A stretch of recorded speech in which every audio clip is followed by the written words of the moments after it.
सारे week NEET aspirants के लिए है जिनका फिजिक्स काफ़ी ज़्यादा वीक है और जहाँ पे बेटा लगेगा वहाँ पे नॉन कंजर्वेटिव फोर्स नहीं होगा। मैंने कोशिश करी है आपके साथ रिवाइज करने की।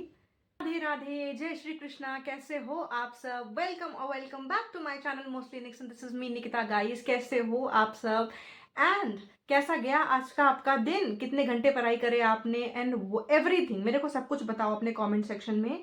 एंड गाइस, आज है हमारे मिशन 100 सीरीज का डे 26। ऑलमोस्ट अपन एक मंथ कंप्लीट करने वाले हैं। सो कंग्रेचुलेशंस जो लोग अभी तक कंसिस्टेंटली बने हुए हैं मेरे साथ एंड ऑल्सो जिनका कोई बैकलॉग नहीं है अभी तक, क्योंकि मेरा बैकलॉग हो चुका है गाइस। बहुत खेद के साथ आपसे मेरे को ये बात शेयर करनी पड़ रही है। एंड चलते हैं हम हमारे वीडियो की तरफ। उसके बाद मैं आपको सब कुछ बताऊंगी। एक्चुअली कल के लिए सबसे पहले तो आई am really really really very sorry, है ना। कल के लिए एकदम कान घुमा घुमा के देखो, मैं कान घुमा रही हूँ, है ना। सॉरी कल के लिए। कल की वीडियो भी ढंग से पता नहीं एडिट नहीं हो, क्योंकि मैंने बहुत लास्ट मिनट एडिटिंग करी तो वीडियो भी ढंग से एडिट नहीं हो पाई थी। एंड काफ़ी उसमें ग्लिच था, है ना। कभी आवाज़ पहले आ रही है और वीडियो बाद में आ रहा है, पता नहीं क्यों हो रहा था। एंड मेरे फ़ोन का स्टोरेज भी काफ़ी ज़्यादा फुल था। मतलब 2-3 बारी मैंने उसको डाउनलोड करा लेकिन वो चीज़ सही ही नहीं हो रही थी। लेकिन ऑब्वियस कंसिस्टेंसी चैलेंज है तो मेरे को डालना ही डालना था वो चीज़, है ना। कभी कभी चीज़ें इम्परफेक्ट, है ना। हमेशा हम जो सोचते हैं कि ना परफेक्शन के साथ चले, वो चीज़ नहीं हो सकती है। तो बस इसी बात को मैंने सोच कर कि जस्ट बिकॉज, है ना, कुछ चीज़ें ऐसी हुई लाइफ में या दिन में, पूरे पूरे दिन में कुछ चीज़ें ऐसी हुई जो नहीं होनी चाहिए थी, उसकी वजह से हम अपना काम तो नहीं छोड़ सकते हैं ना, because the show must go on. And ये कंसिस्टेंसी चैलेंज है, इसका मतलब यही है कि इम्परफेक्शन इज ऑल्सो अ की, है ना। हमेशा हम परफेक्ट नहीं हो सकते हैं। मेरे को कसम से मैं बता रही हूँ, मेरे को अच्छा नहीं लगता। मैं खुद चाहती हूँ कि मैं सबसे अच्छा कंटेंट डिलीवर करूँ, चाहे वो बीट एडिटिंग के थ्रू हो, चाहे वो थंबनेल के थ्रू। मेरे को काफ़ी ज़्यादा टाइम लगता है करने में, मैं आपको सच बता रही हूँ। लेकिन वही है कि नहीं, मैं चाहती हूँ कि मैं आपको एक अच्छा कंटेंट दूँ, एक अच्छी एडिटिंग के साथ दूँ। सब कुछ सब तो आप देखोगे, वरना भाई कोई मेरे को क्यों ही सब्सक्राइब करे। आपको सच सच बताऊँ मैं, कल मेरे साथ क्या हुआ। मेरे 618 सब्सक्राइबर्स थे एंड कल के वीडियो के बाद 3 सब्सक्राइबर्स ने मेरे को अनसब्सक्राइब कर दिया। सर चलो कोई नहीं, दैट इज़ देयर पर्सपेक्टिव, वो उनका परसेप्शन है। लेकिन मैं जानती हूँ मेरे को दिल से कौन सपोर्ट करता है। उनका मैसेज तो मेरे उस वीडियो पे भी आया। So thank you so much for supporting me. And आप मेरी यूट्यूब फैमिली हो, आप मेरे को शुरू से जानते हो, तो बस ऐसा लगता है कि हाँ, मेरे को सपोर्ट करने के लिए आप लोग को हो तो मेरे को टेंशन लेने की ज़रूरत नहीं है। बाकी बात गाइज, आज, है ना, यही सब स्ट्रेस की वजह से कल रात में मेरे को नींद नहीं आई एंड काफ़ी लेट मैं सोई। फिर पढ़ रही थी, मैं लेक्चर कंप्लीट कर रही थी ऑब्वियसली, क्योंकि काफ़ी ज़्यादा बैकलॉग हो गया है मेरा। मेरा फिजिकल केमिस्ट्री में ही बैकलॉग हुआ पड़ा है। 2-3 लेक्चर के बैकलॉग हो गए हैं मेरे, क्योंकि कल भी टैब टैब से ही काम कर रहे थे हम लोग, है ना। हम लोग खुद ही फॉर्म भर रहे थे, दैट्स वाई। मैंने नहीं भरा है, मेरे रिलेटिव्स ने भरा है गाइस सीयूईटी का, क्योंकि आज ही लास्ट डेट था। ऊपर से पेमेंट भी कल नहीं हो पाया था, तो पेमेंट तो हमने आज करा है। मैं आपको बता रही हूँ ना, पेमेंट हमने आज करा है। सो अभी बज रहे हैं लाइक 11 बज रहे हैं एंड सुबह से मैं यही सब काम कर रही थी। एक तो मैं लेट उठी, लाइक मैं उठी 8:30 या 9 बजे मैं उठी हूँ। उसके बाद फटाफट वो पेमेंट वगैरह वाला काम करा एंड उसके बाद मैं चली गई थी नहाने के लिए। एंड 7 बजे ही आज वर्क एनर्जी पावर का लेक्चर भी आ चुका है। सो फटाफट बिना किसी डिले के आपसे सारी स्टोरी मैंने शेयर कर दी है। मेरा दिल हल्का हो गया है अब। So I am really feeling relaxed, क्योंकि देखो, अगर मैंने रिस्पॉन्सिबिलिटी ली है तो मेरा जवाब देना आपको बनता है ना, आपको सच सच बताना बनता है मेरा, इसलिए। बाकी बात, नहा के फ्रेश होके मैं आ चुकी हूँ, है ना गाइस। सो अब मैं जा रही हूँ फटाफट। सबसे पहले जो चीज़ें मेरी बैकलॉग नहीं हुई हूँ उसको कंटिन्यू करूँगी, जैसे कि फिजिक्स और। सो गाइस, फाइनली हमारा वर्क एनर्जी पावर का जो लेक्चर था वो आज हो गया है आज का। एंड अप्रॉक्स 2 घंटे 13 मिनट का लेक्चर था। मेरे को 2 घंटे 30 मिनट से ज़्यादा ही लग गए हैं। 11 बजे मैंने शुरू करा था और अभी ऑलमोस्ट 2 बजने जा रहे हैं। खाना भी नहीं खाई हूँ मैं अभी तक, मेरे को खाना खाने भी जाना है। लेकिन अगर जल्दी जल्दी से रिकैप करा जाए ना, तो 2 डिफरेंसेस जो कंजर्वेटिव और नॉन कंजर्वेटिव के फोर्स में थी मेरे ख्याल से, अगर मेरे को जो याद है, जो नॉन कंजर्वेटिव फोर्स होता है उसमें पोटेंशियल एनर्जी का यूज़ होता है बेसिकली, जैसे कि gravitational potential energy, electrostatic potential energy. बाकी बात, फ्रिक्शन वगैरह के साथ पोटेंशियल एनर्जी नहीं जाता है, तो वो सब क्या है, वो सब नॉन कंजर्वेटिव फोर्सेज है। बाकी बात जो कंजर्वेटिव फोर्स होता है वो रिवर्सेबल होता है ना, उसके द्वारा जो वर्क डन होता है वो रिवर्सेबल होता है। एंड जो नॉन कंजर्वेटिव फोर्स होता है उसके द्वारा किया गया वर्क जो होता है वो है नॉन रिवर्सेबल। एम आई राइट? मेरे को कमेंट सेक्शन में बताना, क्योंकि मैं भी आपके साथ रिवाइज ही कर रही हूँ, है ना। तो आप भी जब अकेले रहो ना अपने रूम में पढ़ने के बाद, तो आप सोचा करो कि हाँ सर ने क्या क्या पढ़ाया था, ऐसे ऐसे खुद से बात करा करो। या फिर आईना है अगर आपके रूम में, तो मिरर में देख करके, है ना, बोलने की कोशिश करा करो, पर खुद को पढ़ाने की कोशिश करा करो। इससे क्या होता है ना कि हमारा ब्रेन बहुत स्ट्रांग होता है, क्योंकि वो चीज़ को रिकॉल करना कि अच्छा हाँ सर ने ये पढ़ाया, फिर ये पढ़ाया, फिर ये पढ़ाया, एटलीस्ट आपके दिमाग में टॉपिक्स हिट होने चाहिए कि हाँ ये टॉपिक आज सर ने क्लियर कराया था। बाकी बात काफ़ी कंसेप्चुअल लेक्चर था, सर ने अच्छे अच्छे क्वेश्चंस भी कराए। एंड हाँ, मैं एक बात आपको और बोलूँगी, जो अगर आपके बुक्स आ गए हैं ना कमबैक किट वाले, मिशन 100 वाले, उसको ज़रूर लगाना, उसमें काफ़ी अच्छे अच्छे क्वेश्चंस है। बाकी बात क्वेश्चन प्रैक्टिस करना, है ना। एंड अभी तो मैं जा रही हूँ खाना खाने के लिए। खाना खा के मेरे को एक छोटा सा काम है ना मार्केट का, वो मैं करके आऊँगी, तो मेरे को अप्रॉक्स टाइम थोड़ा लग जाएगा। लेकिन उसके बाद आने के बाद हम लेंगे बायो का लेक्चर। तो मिलती हूँ मैं आपसे खाना खाने के बाद। प्लीज़ अभी बज रहे हैं 4:30 एंड मैं आपको कुछ दिखाना चाहती हूँ। बेसिकली उसके पहले मैं आपको कुछ स्टोरी टाइम देती हूँ, ठीक है। अब देखो, मैं 3:30 तक वापस आ गई थी सारा काम करके। आई नो थोड़ा लेट हो गया, लेकिन देखो काम करने में ना लेट हो जाता है, टाइम का पता नहीं चलता है यार। एंड ये जो भी लफड़ा है ना थोड़ा फॉर्म वगैरह का, एक बारी सॉल्व हो गया है अब पूरा, तो अब कोई डिले नहीं होगी। एंड अब एक बार बस नीट का ही फॉर्म भरना है मेरे को। ऑल्दो ये मेरा फॉर्म नहीं था, लेकिन तब भी ठीक है। बाकी बात, अब मैं आ गई थी वापस लाइक 3:30 पे, है ना। उसके बाद मैंने सोचा कि क्योंकि आज का लेक्चर काफ़ी ज़्यादा कंसेप्चुअल था, काफ़ी अच्छा लेक्चर था, तो एक बार उसको रिवाइज़ करा जाए, ठीक है। तो मैं आपको दिखाती हूँ कि मैं चीज़ों को लिख लिख के कैसे रिवाइज करती हूँ। होप आपको ये हेल्प करेगी, है ना, कि एक बार आपका भी मेरे साथ शायद रिवीजन हो जाए एंड आपको भी आइडिया मिल जाए कि फ़िज़िक्स को, अब आने वाले फ़िज़िक्स को कैसे रिवाइज़ करना है। क्योंकि अब ना धीरे धीरे धीरे धीरे धीरे धीरे चीज़ें टफ होती जाएंगी, तो आपको पता होना चाहिए ना कि फ़िज़िक्स पे पकड़ बनानी कैसे। ऑल्दो मैं खुद बना रही हूँ, मैं खुद वीक हूँ, एंड ये सारे वीक नीट एस्पिरेंट्स के लिए है जिनका फ़िज़िक्स काफ़ी ज़्यादा वीक है। एंड आपका स्ट्रॉन्ग है तो अच्छी बात है, आप मेरे को सजेस्ट करना कि मैं और कैसे इन्हांस कर सकती हूँ अपने पढ़ाई को। बाकी बात, चलते हैं। ये देखो, मैंने आपको बोला था ना कि लिखा करो, एटलीस्ट आपको टॉपिक पता होने चाहिए। तो उस वक्त तो मैंने आपको बहुत कम चीज़ें बताई थी, मतलब शुरुआत के 2 पॉइंटर्स ही बताई थी, लेकिन कुछ इस तरीके से मैंने काम करा है आज रिविजन का, है ना। ऑलमोस्ट मेरे को 45 मिनट्स लगे रिवाइज करने में। बाकी बात, इधर रहा रफ वर्क, जितने भी क्वेश्चन प्रैक्टिस थे वो मैंने पीछे करा है। एंड यहाँ देखो मैंने क्या लिखा है। सबसे पहले तो आज सर ने पढ़ाया कंजर्वेटिव फोर्स और नॉन कंजर्वेटिव फोर्स में डिफरेंस क्या होता है। जैसे कंजर्वेटिव फोर्स पाथ पे डिपेंड नहीं करती है, क्लोज्ड पाथ पे इसका वर्क 0 होता है। और जो कंजर्वेटिव फोर्स का जो कॉन्सेप्ट है वो पोटेंशियल एनर्जी के लिए डिफाइंड होता है, और जो वर्क होता है कंजर्वेटिव फोर्स के द्वारा वो रिवर्सिबल होता है। बाकी बात, इन सबका उल्टा ये, ठीक है।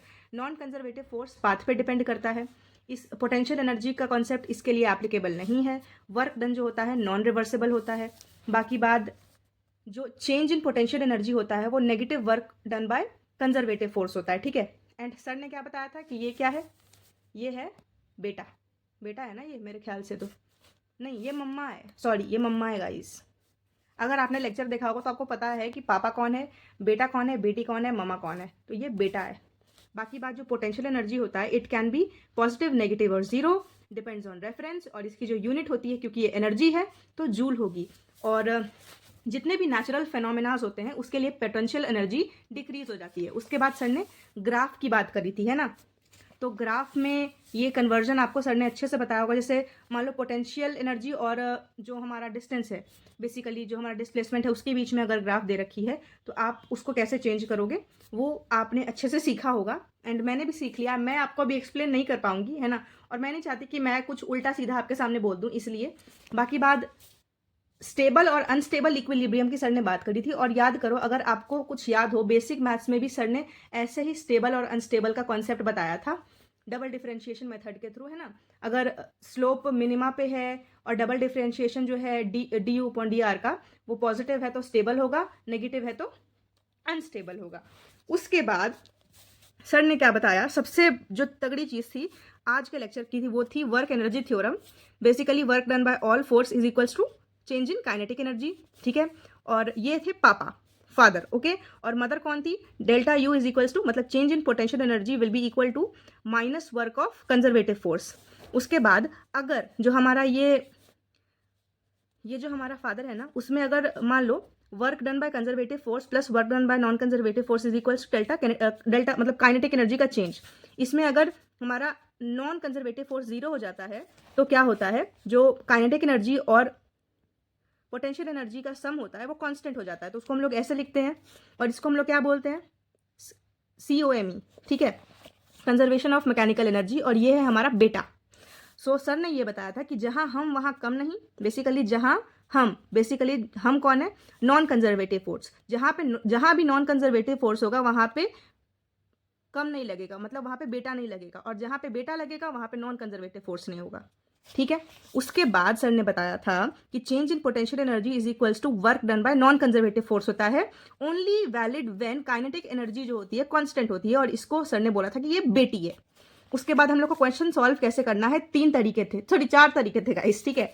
अब 4 तरीके क्या क्या थे? सबसे पहले तो एक ऑब्जेक्ट के ऊपर जितने तरह के भी फोर्स लग रहे हैं वो आपको आइडेंटिफाई कर लेना है। उसके बाद देखना है कि जो वर्क डन हो रहा है वो पॉजिटिव है, नेगेटिव है कि जीरो है। और उसके बाद अगर नॉन कंजर्वेटिव फोर्स जीरो है तो आप या तो कंजर्वेशन ऑफ मैकेनिकल एनर्जी लगा दो, या फिर वर्क एनर्जी थ्योरम लगा दो, क्योंकि वर्क एनर्जी थ्योरम क्या है? पापा है, तो ये हर जगह वैलिड होंगे, चाहे ये जीरो हो चाहे ये जीरो ना हो। लेकिन COME तभी लगता है जब नॉन कंजर्वेटिव फोर्स जीरो होता है, ठीक है। जहां पे नॉन कंजर्वेटिव फोर्स के द्वारा किया हुआ वर्क डन जीरो नहीं है, वहां पे सेंटर ऑफ मास कहती हूँ मैं, सॉरी गाइस, मतलब COME conservation of mechanical energy नहीं लगेगी, वहां सिर्फ पापा लगेंगे, जो है हमारे वर्क एनर्जी थ्योरम। उसके बाद छोटी छोटी बातें हुई थी ग्रेविटेशनल पोटेंशियल एनर्जी की। उसके बाद एक्सटेंडेड ऑब्जेक्ट पे लगाने का तरीका सिखाया था कि जो सेंटर ऑफ मास को यूज करके लगाते हैं। उसके बाद उसके ऊपर चेन के क्वेश्चंस करवाए थे। उसके बाद सर ने स्प्रिंग पोटेंशियल एनर्जी को रिवाइज कराया था बेसिकली, जो कि होता है change in potential energy is equals to half kx², है ना। और ये रहा उसका ग्राफ, पैराबोला। तो उम्मीद है थोड़ा ये वीडियो लंबा हो गया होगा इस वजह से, लेकिन आपको कैसा लगा ये रिवीजन मेरे को बताना ज़रूर, है ना। मैंने कोशिश करी है आपके साथ रिवाइज करने की, आप मेरे को रिव्यू देना कि आपको कैसा लगा। और कोई भी गलती हो गई होगी गाइस तो मैं टीचर नहीं हूँ, ठीक है, और ना मैं कोई पढ़ाने वाली बनना जा रही हूँ। अभी मैं एक नॉर्मल लड़की हूँ जो नीट निकालना चाहती हूँ। तो प्लीज़ प्लीज़ प्लीज़ ट्रोल मत करना कि टीचर बनना है इसको। मेरे को टीचर नहीं बनना है, मेरे को पहले डॉक्टर बनना है, ठीक है। सॉरी अगर कोई गलती हो गई होगी। बाकी बात बस मैं चाह रही थी कि मैं खुद के साथ साथ आपका भी रिवीजन करवा दूँ, दैट्स वाई। कैसा लगा मेरे को कमेंट सेक्शन में बताना ज़रूर, और अगर वीडियो लंबा हो जाए तो सॉरी, 2x पे करके देख लेना। एंड अभी मैं जा रही हूँ बायो का लेक्चर लेने के लिए, क्योंकि देखो थर्मोडायनेमिक्स के लिए मैंने कुछ सोचा है, और वो मैं आपको वीडियो में, आप बने रहो तो मैं आपको लास्ट में बताऊंगी कि थर्मो के लिए मैंने क्या सोचा है, ठीक है। एक खतरनाक चैलेंज करूंगी मैं उसके लिए, क्योंकि बैकलॉग को खत्म करना है तो बैकलॉग किलर होना चाहिए ना कुछ, दैट्स वाई। एंड बाकी बात अभी सबसे पहले मैं जा रही हूँ करने के लिए बायो। सो गाइज अभी बज रहे हैं 7:30, लाइक हाँ 7 साढ़े 7 बज रहे हैं। एंड अभी जाके मेरा बायो का लेक्चर कंप्लीट हुआ है finally. Cell the unit sir ने ख़त्म कर दिया है आज बैच में। एक्चुअली हुआ क्या, 4:30 तो उस वक्त बज गए थे मेरे को, एंड वीडियो बनाते बनाते आपके लिए रिविजन करते करते आपके साथ ऑलमोस्ट लाइक 4:45 हो गया था। उसके बाद मैं लेक्चर लेने बैठ गई थी तुरंत। मैंने ऑलमोस्ट लाइक 45 मिनट्स का लेक्चर लिया था। उसके बाद मैं नीचे नाश्ता करने के लिए चाय पीने के लिए, जो कि मैंडेटरी है मेरे लिए, आपको पता है, वो काम करने में चली गई थी। तो नाश्ता करने में, चाय पीने में, थोड़ा बहुत टहलने में मेरे को टाइम लग गया, आधे घंटे लाइक लग गए मेरे को इसमें। एंड उसके बाद मैं वापस आई थी, है ना, लाइक वही मैं गई थी नीचे, वही मैं गई थी लाइक हाँ 5:45 पे मैं गई थी, एंड 6:20 तक मैं ऊपर आ गई थी वापस। उसके बाद मैंने लेक्चर लेना अगेन स्टार्ट करा था, क्योंकि आज 2 घंटे का लेक्चर सर ने डाला था। काफ़ी कॉन्सेप्चुअल, बहुत क्रिस्प, एंड कुछ आउट ऑफ द सिलेबस भी सर ने पढ़ाया है, क्योंकि सर ने कहा है कि आगे जाके जेनेटिक्स में हमको काम आएगा। और इवन मतलब थोड़ा सा मतलब आउट ऑफ सिलेबस हमको एटलीस्ट एक बार सुना हुआ होना चाहिए। दैट्स वाई मैंने अच्छे से लेक्चर को लिया है, ठीक है। कोई मैंने 2x पे नहीं देखा उसको, आज वाले लेक्चर को अच्छे से, क्योंकि पता है क्या होता है, एक चीज़ मैंने नोटिस करी है, हर बारी जब मैं सेल पढ़ती थी ना, इवन NCERT से भी मैंने पहले भी कभी अगर सेल पढ़ा है, तो सेल इतना लंबा चैप्टर है ना कि शुरुआत में आप सबके साथ ये चीज़ हुई है या नहीं हुई है मेरे को बताना ज़रूर। हर बार स्टार्टिंग से पढ़ती थी और बीच में आके रुक के ख़त्म। पीछे वाला पार्ट कभी पढ़ा ही नहीं है, मतलब उतना पीछे वाला पार्ट पढ़ा ही नहीं, तो पीछे वाला पार्ट मेरे को कम याद रहता है, ठीक है। तो मेरे साथ ये केस होता है कि हर बारी जब भी पढ़ती हूँ शुरू करती हूँ और बीच में आके लटक जाती हूँ, फिर पीछे वाला पार्ट मेरा वीक रह जाता है। इसीलिए मैंने आज उसको अच्छे से पढ़ा एंड ऑब्वियस है मैं उसको अभी रिवाइज भी करूँगी। मैं ऐसे ही आगे नहीं बढ़ूंगी क्योंकि ऑब्वियस सेल कंप्लीट हो गया है और हर चैप्टर को अब हमको अच्छे से कंप्लीट करके चलना है, बस कॉलम पूरा नहीं करना है गाइज, ठीक है। एंड आपके लिए आज क्वेश्चन है, ठीक है, क्वेश्चन ऑफ द डे। तो जो सैटेलाइट का जो बल्ब लाइक स्ट्रक्चर होता है उसमें वो एटी रिच होता है या जीसी रिच होता है, मेरे को कमेंट में बताना है ना। कोई चीटिंग नहीं करेगा, आप जिनको याद है वही बताएंगे कि वो एटी रिच होता है या फिर जीसी रिच होता है, ठीक है। कमेंट सेक्शन में बताना। और एकदम आपको नीट की कसम है कोई चीटिंग नहीं करेगा। हाँ, वापस से लेक्चर मत खोलना, और जिन्होंने भी गलत दिया है ना जवाब, वो जाके वापस से रिवाइज करेंगे आज के पीडीएफ को, है ना। बाकी बात, अभी बज रहे हैं 7:30 एंड अभी मैं वापस से एक बार सेल साइकिल कहती हूँ, cell the unit of life को अच्छे से एक बार एनसीईआरटी से पढ़ूंगी।